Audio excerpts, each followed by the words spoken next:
21 years old, only his third weekend in Formula One, and he's just knocked out the reigning 3-time world champion from qualifying 2. Which driver am I talking about? You'll have to stay tuned to find out. I'm Josh, and you're in the second seat. Well, ladies and gents, welcome back to another incredible episode I've got for you this week. If you haven't picked the driver, it is the enigmatic Liam Lawson, the boy from Pukekohe, Aotearoa, or New Zealand. But before we get into his story, which we'll be covering from his karting days through his time with the Red Bull Junior system and then to where we're at now and potentially into the future, make sure you like, share, follow or subscribe along socials or YouTube and Spotify to make sure you're getting all the latest news, updates, recaps, etc. from myself. So let's get into it.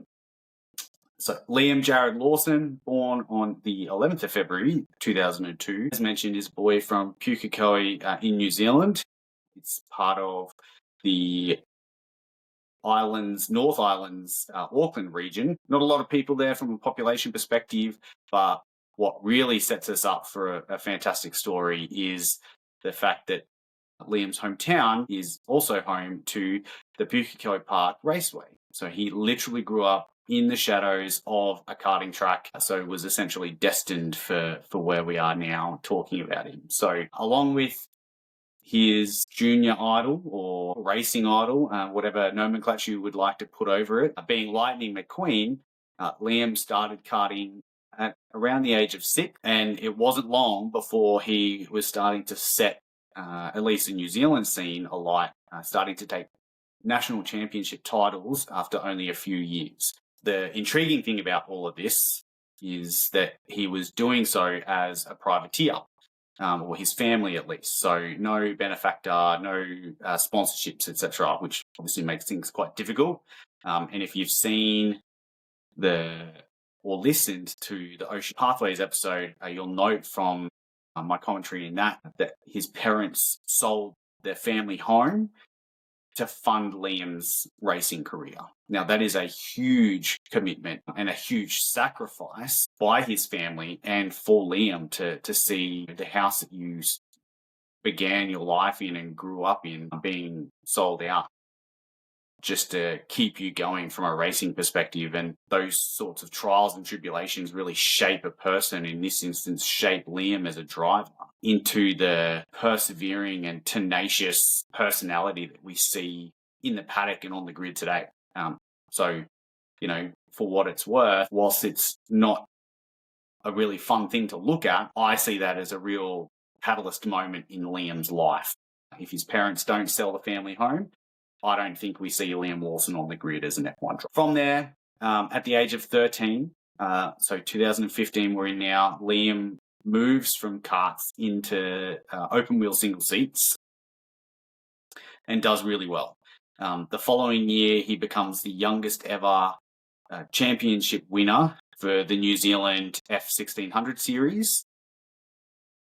And then over 2017 and 2018, he goes back-to-back as runner-up in the Australian F4 and the German ADAC F4 series. Now, for me, that is exemplary of his perseverance and his tenacity. So, showing really strong consistency across those 2 seasons. One, coming across the ditch from New Zealand to Australia to compete in the F4 series here, and then making the huge leap to go over to Europe, where the competition is even greater because of the talent pool that they're drawing from. And it's not just Germans that participate in that ADAC series. So for Liam to showcase that level of skill across back-to-back series is incredible for mine. So well done to him in that sense. What it then does is allows him to come back in 2019. He moves back home and participates in what is still running, but is known as the Castrol Toyota Formula Regional Oceania Championship. Now, again, I've spoken about this championship in the Oceania Pathway episode. This instance, Liam comes in and he dominates, winning the majority of the races across that season, which is a huge feather in his cap, because if you have watched any of the Formula Regional Championships in the past, the Oceania one in particular has had the likes of not just Liam, but Arvid Lindblad most recently, but probably most notably, our reigning world champion in Lando Norris is also a previous participant and winner of that same trophy. So Liam puts himself amongst some pretty good names by coming back and dominating that series. And what it also did at that point in time is gets him noticed by the Red Bull Junior system. Now, before we dive into his time with Red Bull, it's important to note what Red Bull is like as a development partner, or what their junior development program is like. It is one of, if not the most effective junior development program from a racing perspective in the world, certainly for the last 20 years. You're talking the likes of Sebastian Vettel, Daniel Ricciardo, and most recently Max Verstappen, 2 four-time world champions in that list right there. So they know how to pick drivers, and for Liam to get noticed and picked up, they obviously saw something in him, and it continues to show to this day that, you know, there was that the potential that they saw in him then was justified. Unfortunately, it is a up or out style program, along, you know, given how ruthless it is. You either get results or you move on. And Alex Albon, to name another Formula One driver, is very familiar with that. And he's spoken about it in recent interviews, actually, where Red Bull dumped him in the junior pathways or in their junior program before picking him back up after a bit more time. I think it was about 12 months, 18 months. So, you know, it goes to show that in Liam's instance, that consistency and that perseverance and tenacity is what has gotten him noticed. So we move into the 2019 year, and he ends up doing a lot of multi-category driving across his junior program time with Red Bull. F3, F2, and even DTM, or Deutsche Tourenwagen series, where he drives a Ferrari GT3 for the Red Bull team AF Corsa, coincidentally alongside Alex Albon. Does pretty well in the majority of those series. Nearly wins the DTM series in 2021 under some controversial circumstances, which I won't go into, but the point I want to draw out of that is that, you know, he spent a long time driving single-seaters, so to be able to switch into closed-wheel touring cars, into the GT3 side of things, just shows how adaptable he is as a driver, what his skill set is like as well, which is fantastic. So 2022, he moves fully into the F3 space, fully into the F2 space, and comes third, which is a huge achievement from his side.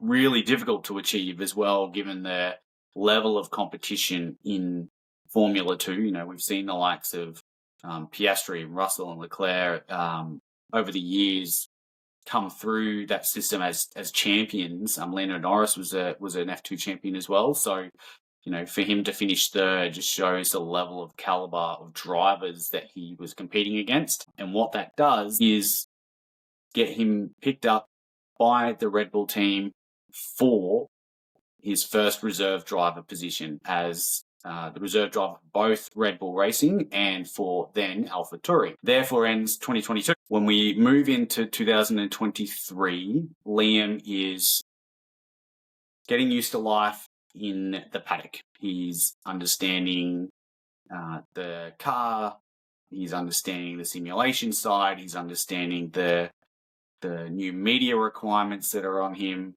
and just life in the paddock in general. Season progresses and we hit the Dutch GP in Zandvoort. And for those unfamiliar, Zandvoort is one of the trickiest circuits on the track, not just from a layout perspective, but also because of the weather. It's a seaside circuit. It is constantly plagued by changing weather patterns, rains quite a lot at Zandvoort. being near to the coast and the time of year that the race is generally held there. Changing wind patterns also makes it extremely difficult for the drivers to get a grip on the track itself. So Liam's postured there doing his reserve duty. Lo and behold, Daniel Ricciardo, driving for AlphaTauri, shunts it into the wall and breaks his hand during practice 1. So Liam gets the call up as the super sub and comes in ready to go, despite little preparation or physical test time with the actual car, the RB19 at that point in time. So comes in, does a really good job, doesn't score points, but he finishes the race in a strong manner, just outside the points. But the thing that sets him apart in his debut here is that he beats his AlphaTauri teammate and far more seasoned and experienced driver in Yuki Tsunoda. Now, he and Yuki have had some battles in their junior drives as well, but it's really important to note he beats Yuki in his first outing here because there's some stuff further down the track. Moving on, obviously Ricciardo's out for a number of weeks with his broken hand. Liam does well in Monza, qualifying 11th and then finishing 12th, again, just outside the points, but showing that he's got the consistency to be able to drive at the Formula 1. We then move into Singapore, which, if you heard me at the start, he does extremely well at. The Marina Bay circuit is extremely challenging. It's a street circuit, meaning it's really tight, no or very, very little room for error. And then you throw in the fact that it's a night race, but B, the weather, or in particular the heat and the humidity. And some of you, if you've been following along the Formula One for a while now, might remember George Russell almost fainting and vomiting post, I think it was the 2024 Singapore Grand Prix, just due to the level of heat. The drivers can lose upwards of 3 kilos in fluid just because of how warm it is and the need to wear ice vests to keep them cool, etc. But I digress. So Liam comes in towards the back end of qualifying 2, and there's one spot left for the Q3 slots. Max Verstappen's done his dash. He's currently sitting in 10th. Looks like Liam's out of the race from a qualifying perspective, but then absolutely nails it and knocks Max Verstappen out of qualifying 2 and beats him to Q3, which is huge for a kid that is only 21. It's his 3rd weekend in Formula 1, and he's knocked the reigning 3-time world champion out of qualifying. Absolutely massive. And he's done it in an AlphaTauri car, not even the same machinery that Max is driving. So superb effort, which does him well in the long run, because prior to his actual lap here, or prior to qualifying rather, he was told by the team that he wouldn't be given a seat for 2024. Now, can you imagine what that would do to someone's mind? Like, how would you feel going into what is essentially going to be your last work shift, knowing that your bosses have just told you that after this, you're done? Like, we don't want you to come back. Pack up your boxes and your things and see you later. So, for Liam to be able to put that aside and put a lap on like that to knock Max Verstappen out of qualifying is huge, and just reinforces what I've been saying about him showing those traits around tenacity and perseverance. So, he's an all or nothing kind of driver, and it showed in that instance right there who he is. And Red Bull took notice. Dr. Helmut Marko took notice, and they actually re-signed him based on that for 2024, again as the dual reserve driver for Red Bull and AlphaTauri. But for Singapore, the race itself, he does really well, battles with Leclerc and Albon, who, he'd been teammates with in the DTM side of things, and he finishes P9, achieving his first points in Formula 1. Massive achievement for Liam. Both individually, but when you consider it from a countryman perspective, there's only been 10 New Zealand Formula One drivers in history, and only 6 of them, including Liam, have actually scored points. So for him, that starts to put him kind of close levels in terms of in the conversation around the likes of Denny Hulme and Bruce McLaren, who are both legends of the sport. So obviously not as successful as them yet, but to score points and be amongst him, those two guys, and Chris Amon as well, is a huge compliment for Liam at that point in his career, having scored points in just his third race. So as I said, it gets noticed. Red Bull re-sign him for 2024, and then we move into that season where he starts off doing the normal simulator and testing side of the house, but also doing the Super Formula Series in Japan, where I believe he becomes the first non-Japanese driver to actually win over there. So again, showing versatility, adaptability, and sheer pace and skill, which is one of the reasons why he was in the junior program in the first place. As the season progresses, we get to the USGP, and Daniel Ricciardo is sensationally dumped by AlphaTauri. Complete other story in that instance there, and I'll leave that for another time. But Liam again gets the call up. This time I believe he was out of country, comes into Austin and scores points straight up. Again, beating teammate Yuki, and then does really well across the rest of the season, performing strongly with a P5 in Brazil, finishes in the points there, and then shows strong consistency such that Red Bull themselves announced that Liam is replacing Sergio Perez, or Checo, for those that know him by that name, for the 2025 season. So he will partner Max Verstappen for the 2025 season.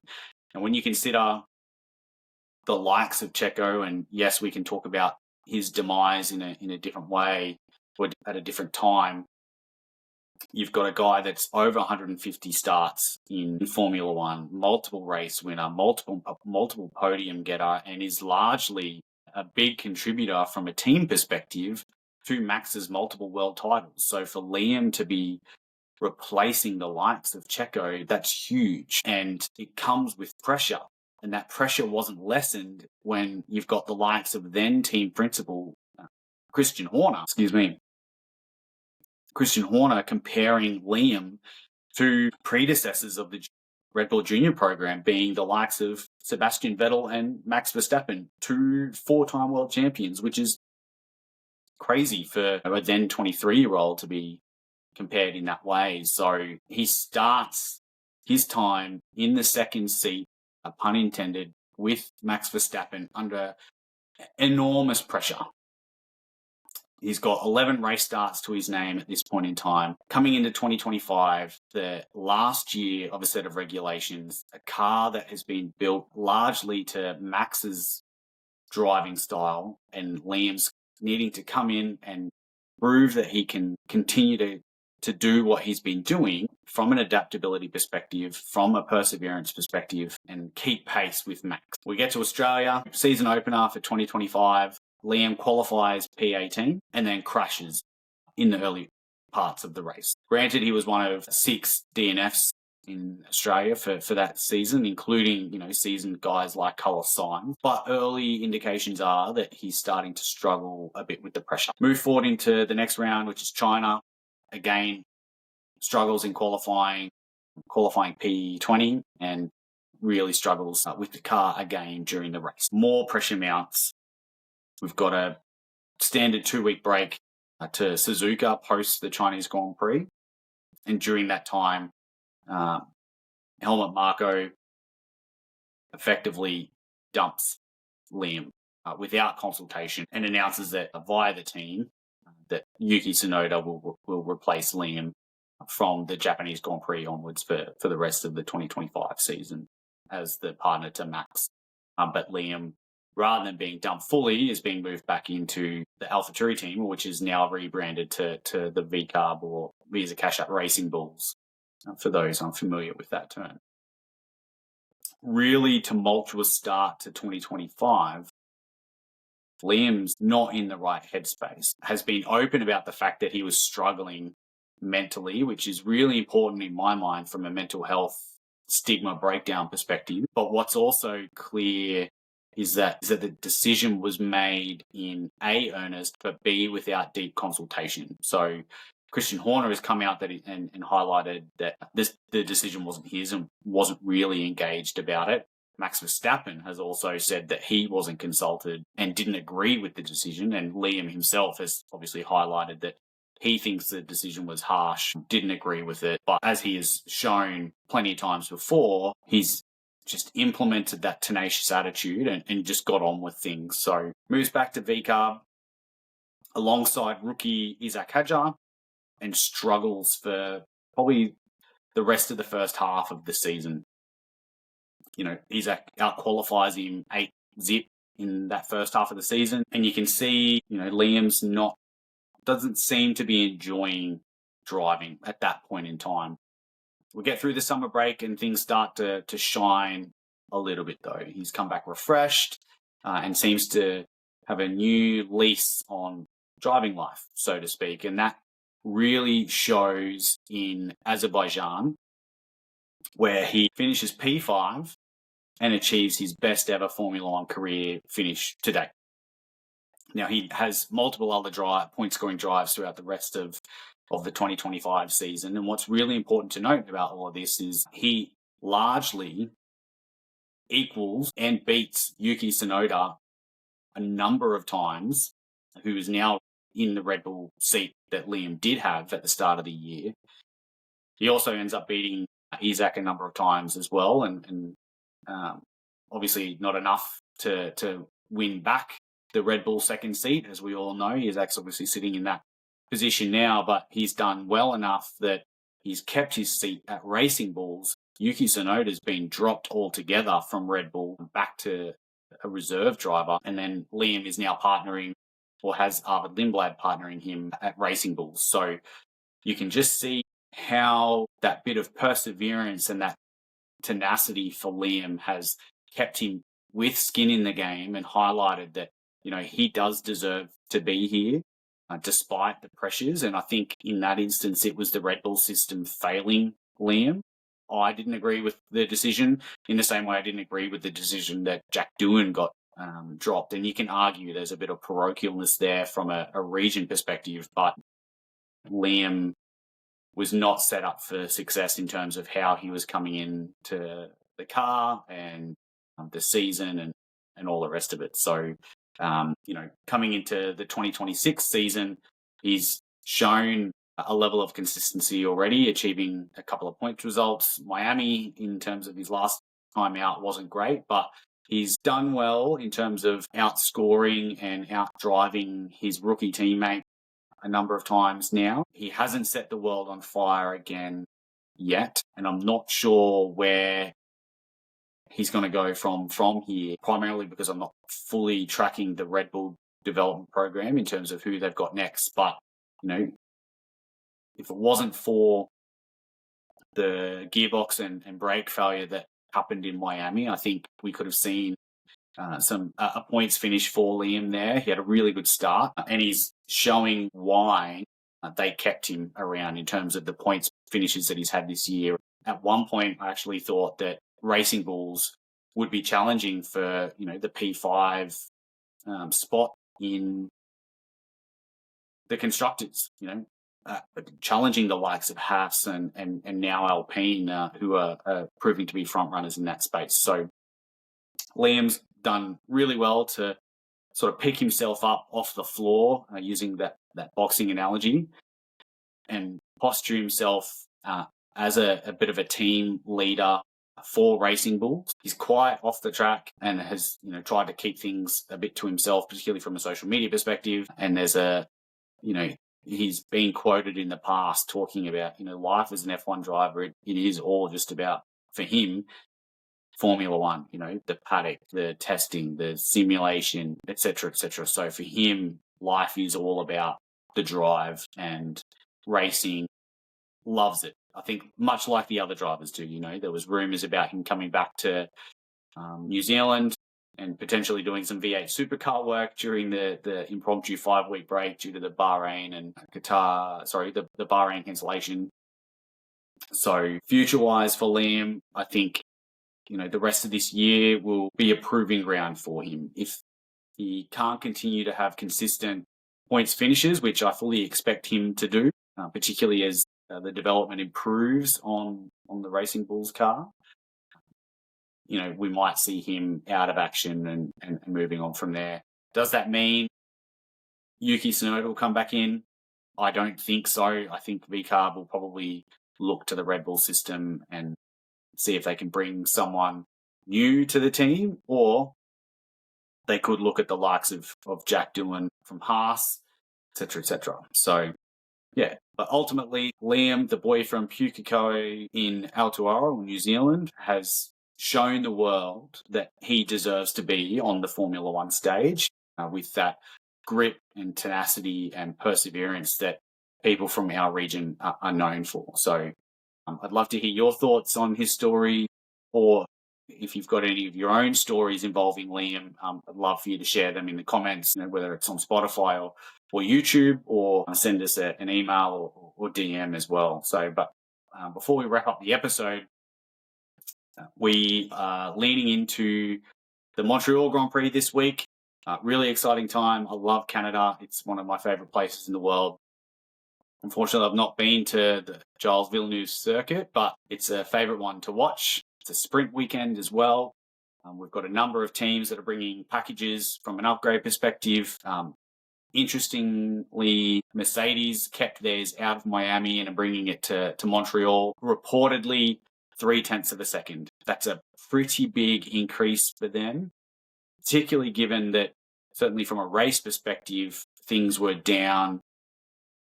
There was only 0.0, less than 0.02 of a second for average race pace between McLaren and Mercedes from Miami. And certainly from a qualifying perspective, they were out-qualified well and truly from a sprint perspective, and it was 0.2 of a second, I believe, between Kimi Antonelli and Max Verstappen on the front row of the grid for the Grand Prix. So intriguing to see what comes of that. Picking a Mercedes win, I think George will show his skills and strength again this week. He won Canada last year. I think he can do it again this year, particularly with a better car behind him this time as well. Hopefully the couple of weeks break has allowed him to refresh and reset himself. The F1 podcast guys from Toronto asked me the question about whether or not Mercedes will be happy post the Montreal Grand Prix. I don't think they're unhappy at the moment. They have a older brother, younger brother type relationship in terms of George and Kimi. I think George, from an older brother perspective, and being an older brother myself, is probably frustrated that he's losing to his younger teammate in Kimi Antonelli. But Mercedes themselves as a team are quite experienced, in particular Toto Wolff, with dealing in this type of situation, famously having Lewis Hamilton and Nico Rosberg and the battles that they had on end and eventually off the grid. So, it'll be challenging for them. Do I think they'll be happy post Montreal? Yes. And even if they're not going to show that. Toto will have that famous Austrian blank face about the emotions in-house, and he's really well known for keeping those things in check. So for us, from an audience perspective, we can continue to speculate. I think, though, George will come back with a bit of bluster this time around, and I expect him to take the win. But I also expect the McLaren boys and Max in particular, after the upgrades that Red Bull brought, to be thereabouts as well. Ferrari, I believe they're bringing some upgrades for Montreal, but I don't think it'll be enough. Their starts obviously doing some things well for them, but as you saw in the end of Miami, obviously Charles Leclerc losing out to Piastri. So some of the strategy sides there, but I think the car in and of itself is just not quite there yet. So really looking forward to Montreal though. Would love to hear your thoughts on it. Let me know in the comments again, and we'll see you for the Montreal recap next week. But until then, like, share, follow, and subscribe. And if you've got any questions, let me know in A, the comments, or B, shoot me a DM or email at thesecondseedf1@gmail.com. Until then, cheers.